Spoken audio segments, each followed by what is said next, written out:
Assalamualaikum warahmatullahi wabarakatuh. Alhamdulillah, kita ketemu lagi dalam pelajaran bahasa Arab. Bahasa Arab kali ini kita masuk bab baru ya kak ya. Kita masuk bab al-adawatul mad'urasati. Pada bab al-adawatul mad'urasati ini kita akan belajar salah satunya ialah cara penggunaan kata tunjuk. Kata tunjuk biasanya dalam bahasa Arab dikenal isim isyarah ya. Jadi kata tunjuk yang akan kita pelajari ialah hadza, hadhihi, dzalika, dan tilka. Dan keempat kata tunjuk ini nantinya akan sering kita temui dalam bab al-adawatul mad'urasati. Silahkan kita simak penjelasannya. Cara penggunaan kata tunjuk hadza dan hadhihi. Kata tunjuk hadza dan hadhihi memiliki arti yang sama, yaitu ini, namun beda dalam penggunaannya. Hadza digunakan sebagai kata tunjuk jarak dekat untuk kata yang tidak ada tunnya. Jadi tunnya itu biasanya seperti ini ya. Jadi ini biasa dikenal dengan tak marbutoh.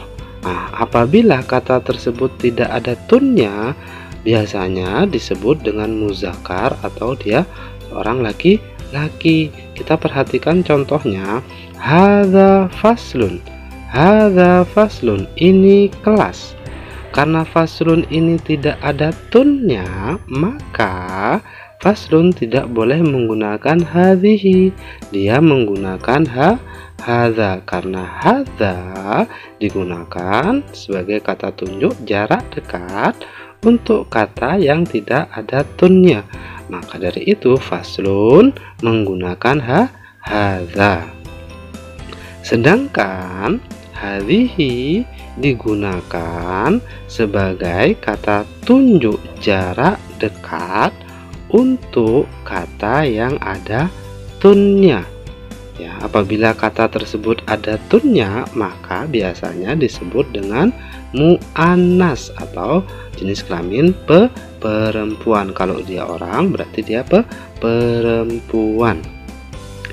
Kita perhatikan contoh di bawah ini, hadhihi maktabatun. Bila kita artikan ialah hadhihi maktabatun, ini perpustakaan. Karena maktabatun tersebut ada tunnya, maka dia adalah muannas. Sedangkan muannas tidak boleh menggunakan hadza, tapi harus menggunakan hadhihi. Maka dari itu maka jadinya hadhihi maktabatun. Dapat kita simpulkan dari penjelasan tadi bahwa hadza digunakan untuk kata yang tidak ada tunnya, sedangkan hadhihi digunakan untuk kata yang ada tunnya. Pembahasan kita selanjutnya ialah cara penggunaan kata tunjuk dzalika dan tilka. Kata tunjuk dzalika dan tilka memiliki arti yang sama, yaitu itu, namun beda dalam penggunaannya juga. Dzalika digunakan sebagai kata tunjuk jarak jauh untuk kata yang tidak ada tunnya. Di pembahasan awal tadi kita sudah bahas, apabila tidak ada tunnya maka dia biasa disebut muzakkar atau laki-laki. Kita perhatikan contohnya, dzalika faslun.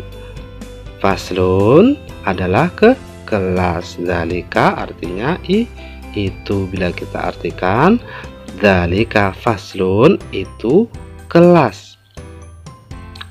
Karena faslun tidak ada tunnya, maka menggunakan dzalika, tidak boleh menggunakan tilka.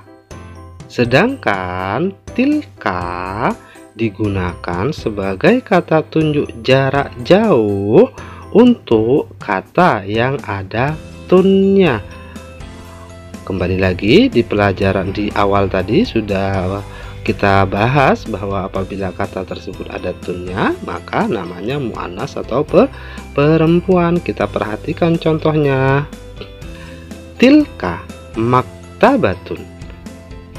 Karena maktabatun ada tunnya maka dia menggunakan tilka. Begitu juga dalam pembahasan ini dapat kita simpulkan bahwasanya dzalika digunakan untuk kata yang tidak ada tunnya seperti faslun, sedangkan tilka digunakan untuk kata yang ada tunnya seperti maktabatun. Bila ada tunnya menggunakan tilka, bila tidak ada tunnya menggunakan dzalika. Pembahasan selanjutnya kita akan belajar menjawab soal yang nantinya akan terdapat pada bab al-adawatul madrasati.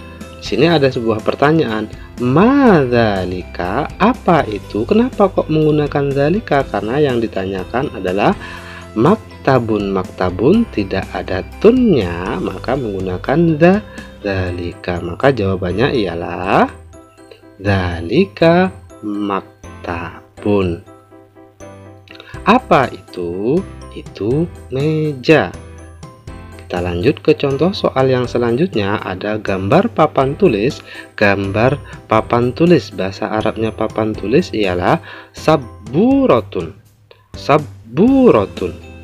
Sabburatun ada tunnya, maka dari itu pertanyaannya ma hadhihi, dia menggunakan hadhihi.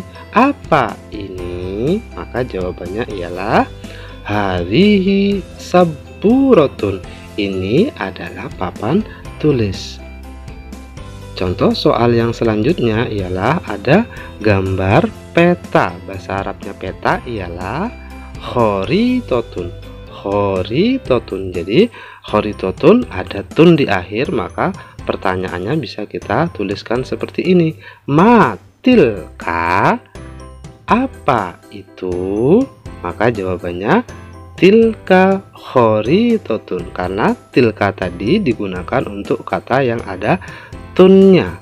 Apabila tidak ada tunnya maka menggunakan dzalika. Baik, contoh selanjutnya ialah di sini ada gambar kursi. Bahasa Arabnya kursi ialah kursiun. Apabila kita buat sebuah pertanyaan maka akan seperti ini. Ma hadza. Hadza tadi digunakan untuk kata benda yang tidak ada tunnya, maka jawabannya ialah hadza kursiyun. Ma hadza, apa ini? Hadza kursiyun, ini kursi. Selanjutnya, contoh yang selanjutnya ialah di sini ada gambarnya penghapus. Bahasa Arabnya penghapus ialah mimsahatun. Apabila kita buat sebuah pertanyaan maka matilka, kita bisa menggunakan tilka, bisa juga menggunakan hadhihi, tergantung nanti yang kita tanyakan itu ada dekat atau jauh. Maka jawabannya ialah tilka mimsahatun. Mimsahatun ialah penghapus. Selanjutnya ialah di sini ada gambar buku tulis. Bahasa Arabnya ialah kurrosatun. Kurrosatun. Kalau kita buat pertanyaan maka akan terdapat seperti ini. Ma hadhihi, boleh hadhihi, boleh tilka, karena kurrosatun ada tunnya. Maka jawabannya ialah hadhihi kurrosatun. Kata ini diulang lagi, ditulis di sini, kemudian baru kita sebutkan bendanya. Selanjutnya ialah contohnya, di sini ada gambar polpen. Polpen bahasa Arabnya ialah kolamun. Apabila kita buat sebuah pertanyaan maka akan terdapat seperti ini. Ma hadza, hadza kolamun. Nah, langsung jawabannya adalah hadza kolamun. Apa ini? Ini pulpen. Contoh yang terakhir ialah ada gambar penggaris. Penggaris bahasa Arabnya ialah mistorotun. Nah, terdapat tun di akhirnya. Maka boleh kita tuliskan pertanyaannya ialah ma tilka, maka jawabannya tilka mistorotun. Apa itu? Itu penggaris. Ini adalah bagaimana cara kita menjawab soal yang nantinya ada di bab al-adawatul madrasati. Silahkan kakak hafalkan semua mufrodat yang ada di sini agar nantinya bisa menjawab dengan mudah soal-soal yang ada di al-adawatul madrasati. Mungkin ini saja materi bahasa Arab kali ini. Semoga bermanfaat dan kakak-kakak semua dapat memahami dengan mudah. Ustadz akhiri dan Ustadz ucapkan banyak terima kasih. Tetap semangat dan belajar di rumahnya. Assalamualaikum warahmatullahi wabarakatuh.